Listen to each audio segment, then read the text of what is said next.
ओम श्री गुरुवे नमः। ओम शांति ही शांति ही शांति ही।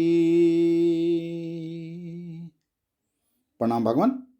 भगवान अभी हमारा सत्संग मुंडक सुधा मुंडक उपनिषद श्री स्वामी अखंडानंद सरस्वती जी महाराज द्वारा विरचित और स्वामी जी ने प्रवचन के माध्यम से व्याख्या की है।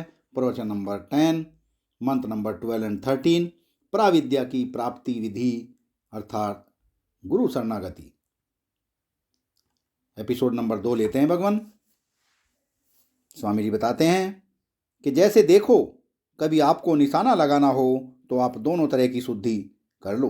बंदूक से गोली मारनी हो किसी चीज़ पर तो अगर आपकी आँख ठीक न बैठती हो तो एक दिन पहले से ही आँख में दवा डालकर उसको साफ कर लो, और बंदूक में कोई मैल हो तो उसको भी साफ कर लो। यह तो ठीक है, लेकिन बंदूक साफ होने से या आँख साफ होने से लक्ष्य भेद नहीं होगा। लक्ष्य भेद के लिए तो लक्ष्य पर दृष्टि पहुंचानी पड़ेगी। अगर लक्ष्य भेद के लिए लक्ष्य पर दृष्टि नहीं पहुंचेगी तो लक्ष्य भेद नहीं होगा। तो बंदूक साफ करना भी साधन है, आँख साफ करना भी साधन है, और यह लक्ष्य कहाँ है यह भी साधन है। लेकिन निशाना तो लगाना पड़ेगा ना, लक्षणा तो करनी पड़ेगी, तब तो लक्ष्य को पहचानोगे। तो सत्यम ज्ञान मनंतम ब्रह्म आदि ये लक्षण हैं। इस लक्षण से लक्ष्य की पहचान होती है।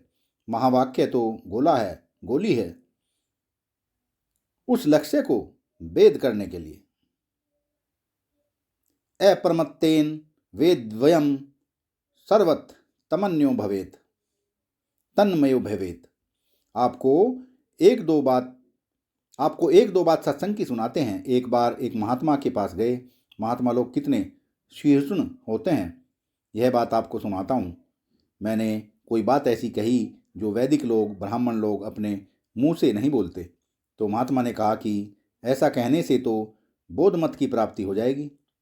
तो मैंने कहा, हम सत्य के जिज्ञासु हैं, हमें किसी मत की प्राप्ति होगी इसकी कोई परवाह नहीं है। यदि बोध मत सत्य होवे तो उसको हम स्वीकार करने के लिए तैयार हैं। आप जो प्रश्न है उसका उत्तर दीजिए, उसका समाधान कीजिए, और यदि उसका कोई समाधान न हो तो हमें मानना पड़ेगा कि बोधमत सत्य है। बड़े ही प्रसन्न हुए, बोले कि अच्छा, सत्य के प्रति तुम्हारी इतनी प्रीति, इतनी निष्ठा, समाधान किया उसका। नारायण, एक बार वे कोई प्रक्रिया बता रहे थे। कोई होगी आभासवाद, अवच्छेदवाद, एक जीववाद, अनेक जीववाद, प्रतिबिंबवाद, दृष्टि सृष्टिवाद, हजारों प्रक्रिया तो हैं। वेदांत में तो रोज नई प्रक्रिया है। अपन तो रोज ही एक नया ढंग निकाल लेते हैं, क्योंकि चीज पहचानी हुई हो तो दाहिने से, बाएं से, सामने से, पीछे से कैसे भी निशाना जुड़ जाता है।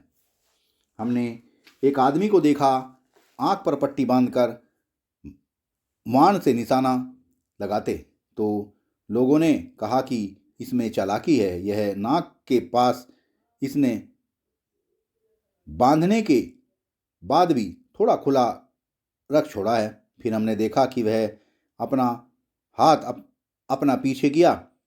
हाथ अपना पीछे किया और धनुष बाण दूसरे ने उसके हाथ में पकड़ाया और पीछे की तरफ बाण मार के निशाना लगा दिया। नारायण, अभ्यास था उसका। तो वे कोई प्रक्रिया सुना रहे थे। हमने कहा कि महाराज, यह प्रक्रिया तो आपकी झूठी है, आप झूठ बोल रहे हो। बोले कि अच्छा, तुम सच बोलकर बताओ। यह नहीं बोले कि तुम हमको झूठा बोलते हो। देखो, किसी को झूठा कहना तो बड़ा भारी तिरस्कार है, यह कोई मामूली अपराध थोड़े ही है। वे बोले कि तुम सच बोलकर बताओ। अरे, जीभ पर जब आएगा तो वह झूठा हो गया, और झूठे को ही तो झूठा बोलते हैं। तो यह परमात्मा जो है, यह वाणी का विषय नहीं है। वाह भगवान, वाह वाह भगवान, वाह। सच अर्थात सत्य को बोला ही नहीं जा सकता। वाह भगवान। दोबारा से लेते हैं भगवान ये लाइनें। वे बोले कि तुम सच बोलकर बताओ। अरे, जीभ पर जब आवेगा तो वह झूठा हो गया, और झूठे को ही तो झूठा बोलते हैं। तो यह परमात्मा जो है यह वाणी का विषय नहीं है, परम सत्य है, वह वाणी का विषय नहीं होता। उसको समझाने के लिए 20 प्रकार की झूठी कल्पनाएं करनी पड़ती हैं। उनमें से मैंने एक झूठी कल्पना करके अगर तुमको यह बात समझाई तो क्या मुश्किल है। वाह भगवान वाह। यह देखो परमात्मा की बात सुनाते हैं। तो कर्म इस लोक में उन्नति का साधन है, इसमें कोई संदेह नहीं है। आपके दुख मिटें और सुख मिलें और बड़ी भारी प्रगति हो, उन्नति हो, संपूर्ण विश्व में जैसे उन्नत देश हैं उससे भी ज़्यादा आप उन्नत हो जाएं। इस लोक में कर्म करके नया स्वर्ग बना लें, जैसे विश्वामित्र ने नया स्वर्ग बना लिया था त्रिशंकु राजा के लिए। अच्छा, तो आपको सुनाते हैं भले नया स्वर्ग बना लो, नया ब्रह्मलोक बना लो, लेकिन अगर आपको किताब पढ़नी है तो आँख चाहिए, बिना आँख के किताब नहीं पढ़ सकते। अगर किसी वस्तु को देखना है तो समझना है तो आपको बुद्धि चाहिए। वह भले समाधि से बुद्धि परिमार्जित होवे, कर्म से उपासना से बुद्धि परिभार्जित होवे, लेकिन शुद्ध प्रज्ञा होनी चाहिए ज्ञान की प्राप्ति के लिए। इसलिए कर्म चितान लोकान परीक्ष, कर्म से जो लोक मिलते हैं उनका परीक्षण कर लो। परीक्षा माने जांच पड़ताल करके। ब्राह्मणों निर्वेदम आयात, ब्राह्मण को भी निर्विण्ण होना चाहिए। निर्विण्ण होने का अभिप्राय क्या है?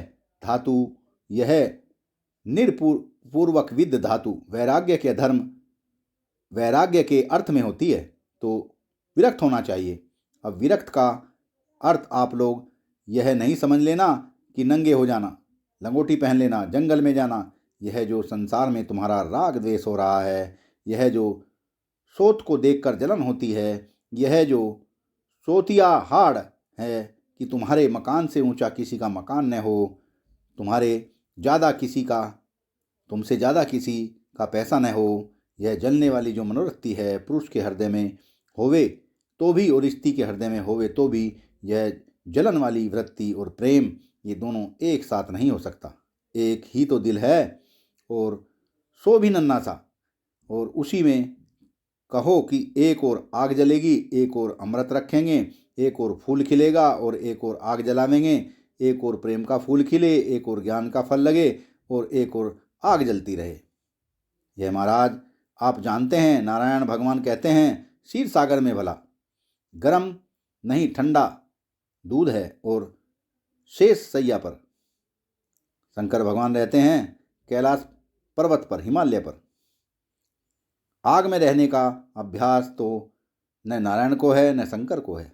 तुम अपने दिल में आग भी जलाना चाहते हो और अपने इष्ट देव को रखना चाहते हो, यह बात नहीं हो सकती। संसार का जो राग द्वेष है वह छोड़ना पड़ेगा। अब आपको दूसरी बात इसमें सुनाते हैं। निर्वेदम आयात, आयात का अर्थ है आए। यह यात धातु है, संस्कृत की ओर आ उपसर्ग लग गया। आयात, आयात इक्वल टू आवे। क्यों आवे? यह आए क्यों कहा? इसलिए कहा कि जानबूझकर विरक्त होना पड़ता है। यह कोई कहे कि जब हमारे जीवन में वैराग्य आवेगा तब हम ईश्वर का भजन करेंगे। वैराग्य माने कपड़ा बदलना नहीं होता है। मन न रंगाए रंगाए जोगी कपड़ा, मुखड़ा क्या देखे दर्पण में, तेरे दया धर्म नहीं मन में। यह मनुष्य जो बोलता है अपने हृदय को जाहिर करता है। जैसे ममन होता है, जैसे होता है तो बोलने को संस्कृत भाषा में व्यवहार बोलते हैं। जो बाहर से भीतर जाए सो आहार मुंह के रास्ते, जो बाहर से भीतर जाए सो आहार मुंह के रास्ते, और मुंह के रास्ते भीतर से बाहर निकले उसका नाम है व्याहार। आहार के विपरीत माने भीतर से बाहर निकलना। एक होता है बोलना। तो जैसे आपको कभी वमन हो, लोग बहुत छिपाते हैं महाराज। एक सज्जन कहते थे कि हम एकादशी करते हैं। अब संयोगवश एक दिन उनको कह हो गई तो वह चावल दाल निकला उनके मुंह से। कह में, अरे नारायण, पहले दिन का खाया हुआ था कि नहीं? पहले दिन का खाया हुआ नहीं था। पहले दिन के खाए हुए की तो कह होती ही नहीं। वह तो आज के ही खाए हुए की कैद थी भला। तो यह आदमी जो बोलता है क्या बोलता है, जो बात उसके मन में भरी रहती है वही बोलता है। तो आप यह कहो कि हम लंगोटी पहन ले तो विरक्त। हिमालय में महाराज यह श्रद्धालु लोग भोले भाले ज़्यादा होते हैं, तो वहाँ अंगोछा बिछाकर बैठने वाले बहुत मिलते हैं। हम आपकी बात नहीं कहते, आप तो बहुत धनवान हैं। हम साधु लोग जब जाते हैं बद्रीनाथ गंगोत्री, तो यह नहीं कि रास्ते में अंगोछा बिछाकर बैठने वाले ही नहीं, जो आश्रमधारी लोग हैं वे हमको यह बात कहते हैं कि देखो हम 12 महीना यहाँ रहते हैं, तो इन्हीं 4 महीनों में जो लोग आते हैं वे जो दे जाते हैं उससे हमारी गुजर बसर होती है। तो वे हमसे आशा रखते हैं कि हम उनको कुछ देकर आवें। तो यह जो आशा और तृष्णा है चित्त में, जब यह घटे तब वैराग्य होवे। महाराज किसी को टाइटल दे दिया जाए कि ये कौन है, कि ये विरक्त शिरोमणि हैं, यह विरक्त धुरंधर, विरक्त धुरीन, विरक्त लंकार की टाइटल लगने से कोई विरक्त नहीं होता। यह वैराग्य विवेक पूर्वक धारण करना पड़ता है। क्या अर्थ है, क्या अनर्थ है, क्या सुख है, क्या दुख है, इसको जीवन में धारण करना पड़ता है। राग द्वेष जो हैं ये माता पिता में से आते हैं, ये अपने पूर्व जन्म के संस्कार से आते हैं, और ये राग द्वेष अपने आप आते हैं। लेकिन राग द्वेष मिटना अपने आप नहीं होता, उसके लिए साधन करना पड़ता है। सत्संग को विराम देते हैं भगवान, आगे का सत्संग कर लेंगे। प्रणाम भगवान।